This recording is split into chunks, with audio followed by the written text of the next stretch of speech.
Tequila Sunrise could be described as a film about a woman drawn into the world of two men.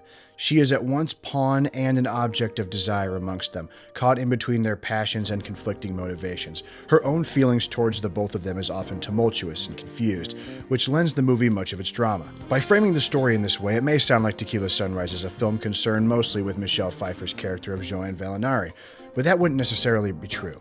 However, she is the conduit by which we learn the true nature of our two unlikely friends, Dale McCusick, a soft-spoken LA drug dealer attempting against all odds to retire, and Nick Freesia, a slick and suave detective facing pressure from the feds to bust his boyhood pal. The film was written by famous screenwriter Robert Towne, author of Chinatown, who took over directing duties for the film. I love this movie and I love what it's trying to do. The themes about male friendships that it's wrangling with, the complex script which rewards repeat viewings, the beautiful stars of the film and their chemistry, as well as the overall vibe, look, and feel of the movie. It's sumptuous, stylish, and sexual in almost every way. Food and drinks are constantly being enjoyed. Clothing is loose-fitting and stylish, sashaying across the stars' bodies as they move. It's the kind of movie they really don't make anymore. One that has taste. What I'm going to do is basically step through the movie, going through it chronologically, and pausing to talk and comment on things that I've noticed or appreciate about the film. If you haven't seen it, there's going to be spoilers, so I suggest that you go check it out and then come back. I think you're really going to like this video. Without further ado, let's get started. I didn't mean to hurt you. Just looking at you hurts more. You are in the wrong place at the wrong time! You lied to me. You wouldn't shoot me over money. Oh, that's a lot of money. What's it gonna be, Nick?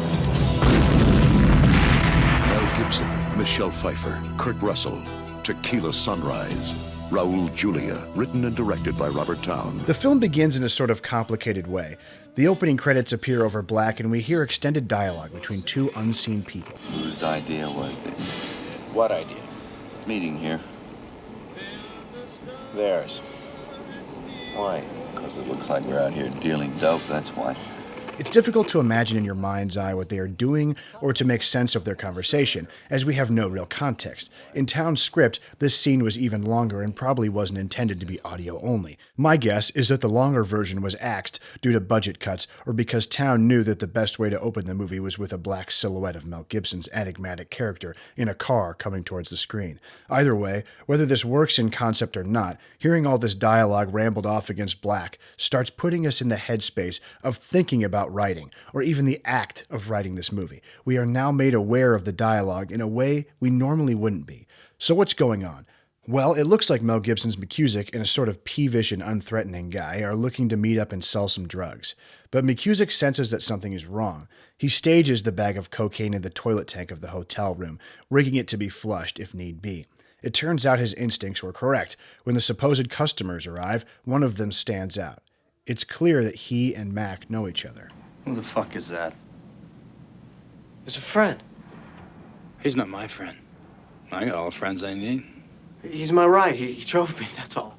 If you had to guess by looking at them, you might assume the reverse, that McCusick is the cop and Freesia the drug dealer. Freesia is slick, his hair oiled up, his suits rather ostentatious, whereas Mac is rugged, hair far more conservative, clothes casual, and both men are very different from the other two men in the room, the wannabe drug dealer and the undercover cop/cocaine customer. Dichotomies, I'd say, are very important to the film. Freesia and Mac are on opposite sides of the law, yet are drawn to and loyal to each other, and within their own milieus, they stand out and apart. Mac is trying to get out of the life, opposed to forces that are trying to keep him in the drug business. His bumbling cousin, his frivolous ex-wife, his struggling legitimate business, and Freesia, as well, is an outlier amongst the police force, an unconventional cop with a drug-dealing best friend. And these incongruities are pushed to the fore by the visiting feds from the DEA, who exacerbate the situation and see Freesia as compromised at best. I gotta tell you, one of the first things I heard when I came to L.A., Nick Freesia wouldn't work the South Bay because he didn't want to bust Dale McCusick. Well, tonight you proved that point. You not only let him walk, you kicked him out of the room and gave him a personal escort. Why? Because you're predictable, Al. The police aren't willing to let Mac just walk away from the life, convinced he's on the verge of helping a notorious Mexican drug dealer named Carlos move a massive shipment of cocaine into Los Angeles.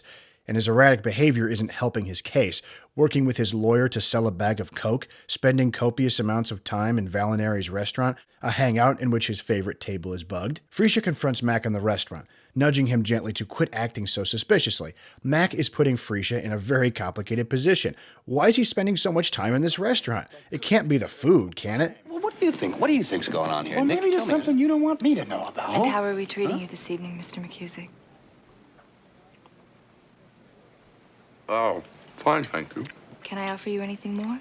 I love the conclusion to this moment. Both of these men know the score, yet the camera lingers on them after Joanne leaves. They both just sit in a sort of quiet moment of realization and discovery.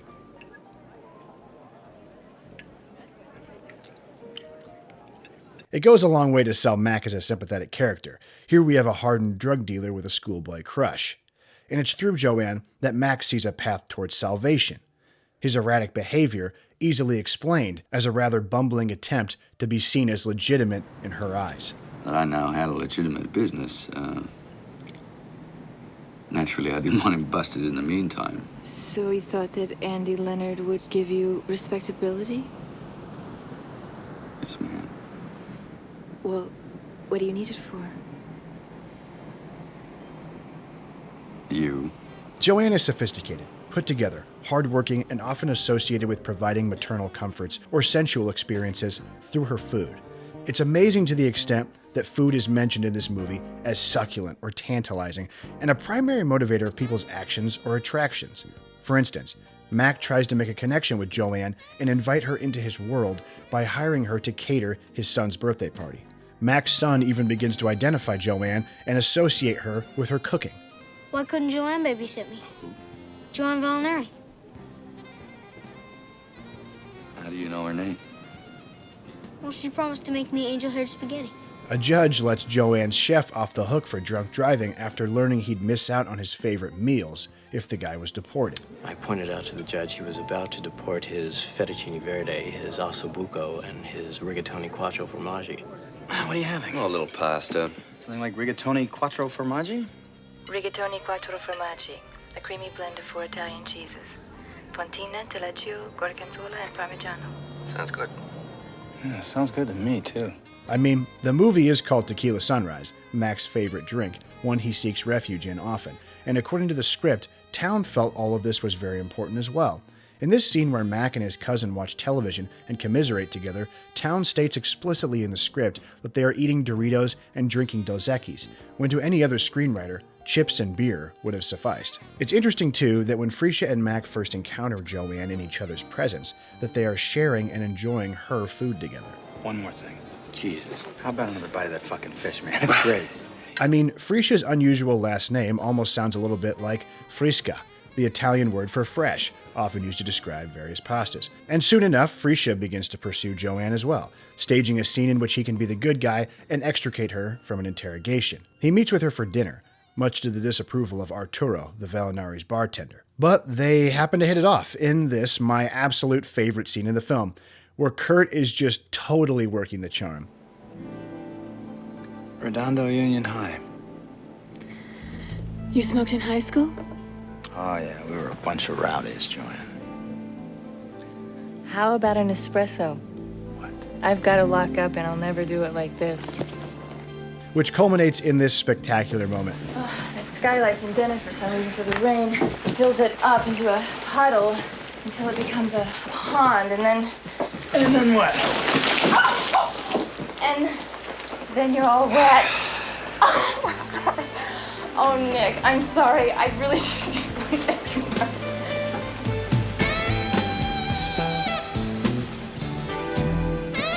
This type of cinema is highly combustible material, if used, as it should be, as a guide by which young guys should learn. Never stop smiling. Keep a positive attitude. Sell yourself and don't get discouraged. Am I right? Joanne isn't completely seduced by Nick. She's not just putty in his hands exactly. She knows what she's getting into and knows how to throw it right back at him. You're just suspicious of any woman who hasn't slept with you. Joanne?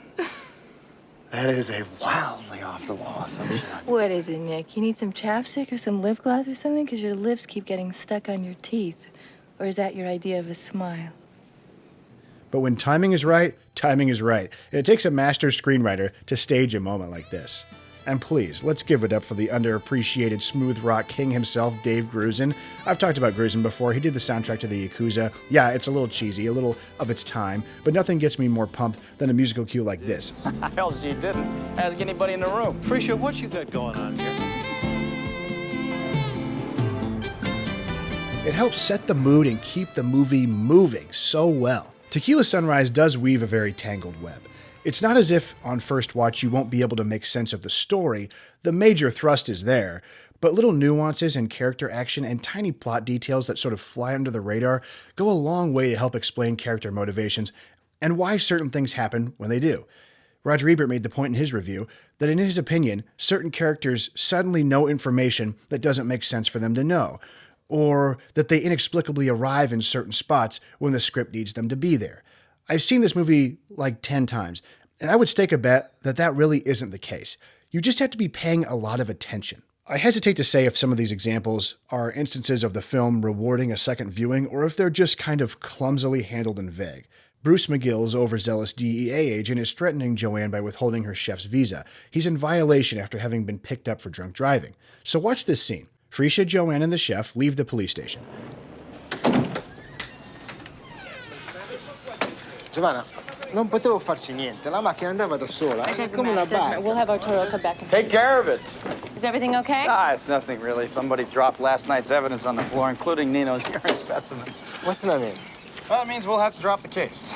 No court? And all of a sudden, everything is good, and Frisha makes a point about the chef's urine sample getting lost. Okay, what? Let's just watch that again.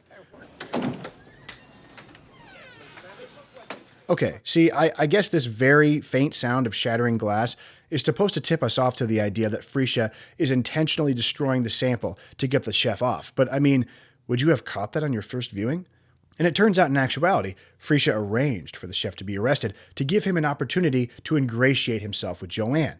He knows the chef has a drinking problem, and we know he knows because we get one slight cut to Frisha during this scene. I give you 2 drinks. That's too many.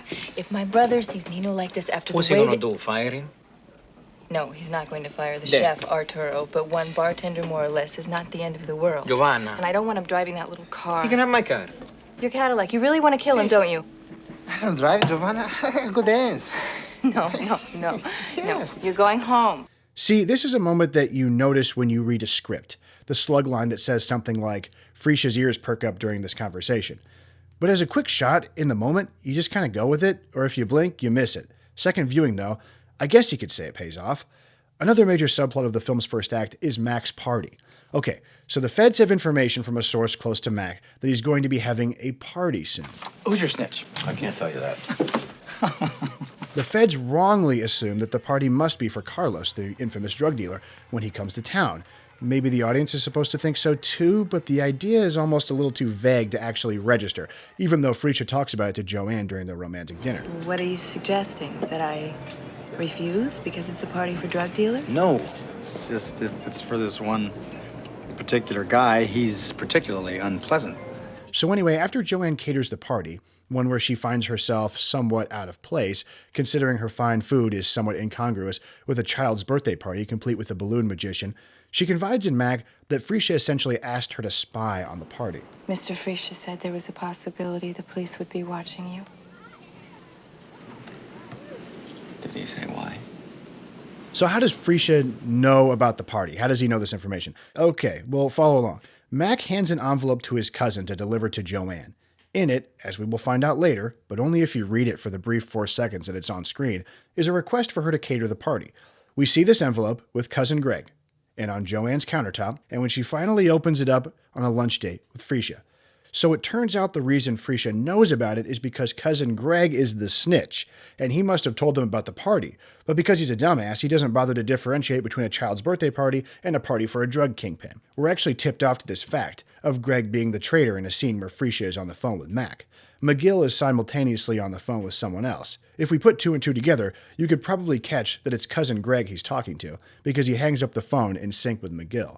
Also, McGill says something about Sin Sisters. Sin Sisters. This is like a throwaway unless you caught earlier that the two hotties Greg is crashing with in Mac's house are nicknamed the Sin Sisters. So, what are the Sin Sisters doing here? Also, Freesia contradicts Joanne in his conversation with Mac during one of their truces when he confronts Freesia with the accusation that he inappropriately sent Joanne to spy on him. Oh, by the way, you told Joanne about the party, didn't you? No, Mac. You got it backwards. She told me. Oh, well, then I guess she got it backwards, huh? I didn't tell Nick about the party. He told me. So, first time viewing, this is going over your head, I'd imagine. And I started second guessing myself. I couldn't keep it all straight. I'm erring on the side of a second viewing reward because I like this movie so much. But when so much dialogue is devoted to who, what, when, where, why, who's got the envelope, this is a party but not the right party, I could see someone getting frustrated if they were trying to keep up. But I just chalk it up to Towne's incredible knack for detail. He expects you as the audience to do some legwork, not just sit passively. Eventually, Joanne discovers that Freesia is using her to get to Mac, and she confronts him. Mr. McCusick, it seems, has been engaged in his business for purely romantic reasons, while you, it seems, have been engaged in romance for purely business reasons. I'm not sure I understand that. Freesia limps back, groveling, professing his deep love for Joanne, and to show what an absolute pro Kurt Russell is, this guy gets saddled with a literal page and a half's worth of monologue and totally nails it. Was more a high school buddy than anything else. The other, painter from Venice who did some frescoes for your restaurant. And the third, a married man, where you broke off the relationship almost immediately. See, you're not exactly wild and crazy in this area, so I figured if you're willing to get involved with me. Joanne almost believes him, but the phone rings. She goes to pick it up. Freesia senses that this is an important call, so he saunters over to her, innocently demonstrating that he's simply grabbing a matchbook. But Joanne notices that he's already got one, tipping her off to the fact that he's totally full of shit. This movie is full of these little fun bits, what I like to think of as little ideas that get banked up in the head of a screenwriter or scribbled down in a notepad somewhere. Ideas just waiting around to be used. Like the instances in the opening of the film when Matt can tell someone's been staking out the hotel because of a pile of peanut shells in the parking lot. What are you looking at? Peanut shells. Shells that obviously accumulated from someone sitting in a car for a long period of time. Someone waiting and watching. Or this fun gag here, established early on in the film's third act, where drug dealers impersonating cops are using two separate walkie-talkies. I'm talking to the wrong one of these, buddy. And it cost us 50 years apiece. Jefe. Yeah. One for drug business and one for fake police business. When a henchman accidentally speaks into the wrong one, David, agarraste el radio equivocado. it's a great device that leads the DEA characters to their location. I'm erring again on the side of detail because Towne created this whole little universe here for himself. It's populated with a ton of characters with interlocking relationships in a very specific place that he created. Mac and Nick were high school buddies. We're told this. 7 years later, you were with Mac when he was arrested for drugs on Rosarita Beach. No, he was on the beach. I was in the water. Otherwise, I'd have been smoking a joint with him. Ended up in the same Mexican jail for 2 years. But how did Mac and Carlos get together? We get a few hints about how this occurred in the movie, but in the script, it's explained in more detail. Towne wisely avoided this info dump, but a larger universe is hinted at, and an origin for Mac's career as a drug dealer. In another instance, we see this photograph of Mac and Freesia as young men, hanging out on a lifeguard stand. But who's that third guy? I don't know, seems a little superfluous and confusing. But then we end up meeting this guy, if you have a sharp eye. He's the beach tower guy. The guy who basically comes to Mac's defense and then, at the end, pulls him out of the water. You didn't tell me Mac was involved. What difference does that make? Mac's a friend. He's a drug smuggler. He's that guy. That's him. I don't think you would notice that unless you saw the movie like 3 or 4 times. And he was actually a real-life friend of the director, Robert Towne. He was an Olympic track runner. And Towne was a big aficionado of competitive running. He made a film about it. 2 movies, actually. So why the hell was it so important to Towne to include that character? Well, because it's true to life. Yes, in this story, we're focused on the friendship between Freesia and Mac, but that's how male friendships work. There's always that peripheral guy. He can't hang out all the time. Maybe you haven't seen him in a while, but he'll be there to help you out when you need him, because you all have history. Let me get a little schizo here. I know that Towne wrote this script during a falling out he was having with his longtime buddy Jack Nicholson, and while I don't know the entire true Hollywood story of their acrimonious relationship, is it any wonder that Freesia is the slick, sly, two-faced womanizer, and Mac is the sort of hard-edged, awkward people-pleaser with a heart of gold? Who do you think is who in this scenario? So where does Carlos come in then in the analogy? Carlos, Raul Julia's silver-tongued player, pulling all the strings behind the scenes. A drug dealer whose big scheme is impersonating the Mexican police so he can move the coke right under the nose of the DEA, and with their help. Could he be a stand-in for power player producer Robert Evans, a character who, when locked in a struggle with Mac, ends up dead, ultimately betrayed by Mac, but not before betraying him first? I know from reading Robert Evans' biography, The Kid Stays in the Picture, that his and Towne's friendship ended unceremoniously when Towne, in his eyes, betrayed him by cutting him out of Chinatown 2, the film that would be eventually made as The Two Jakes, in which the first-time actor, Evans, was supposed to play a role that ultimately went to Harvey Keitel. Evans interprets this move of cutting him out of the movie, one he was very excited to act in, as a backstabbing by Towne. Okay, so that's a lot of speculation on my part, but why not? Well, what of Joanne? I don't want to make the mistake of minimizing her character, but if we're looking at this movie as a story about male friendships, which is the avenue I've chosen to go down, she really is kind of an analogy or a stand-in for anything that might come between friends and cause a rift. In the case of Freesia and Mac, they're both in love with her, and I believe that. I do believe Freesia is in love with her. He's just a practical guy who wants to kill two birds with one stone. And in the case of Carlos, he wants to kill her because he believes she's seen too much. She can't testify against me. She can't testify against you. She's gonna marry you. She said that? Yeah. Oh, no! Under the circumstances, she would have said anything. She would have fucked a snake. Both Freesia and Carlos, and their respective treatments of Joanne, drive a rift between them and Mac.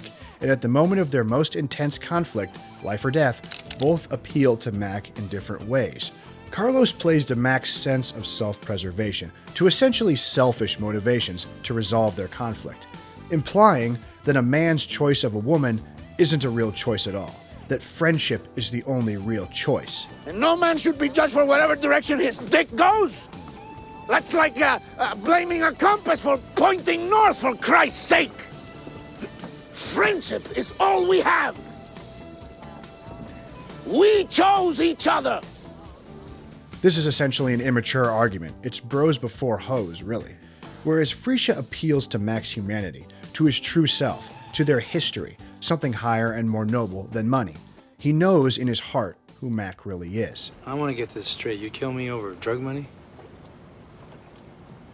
Well, it's a lot of money.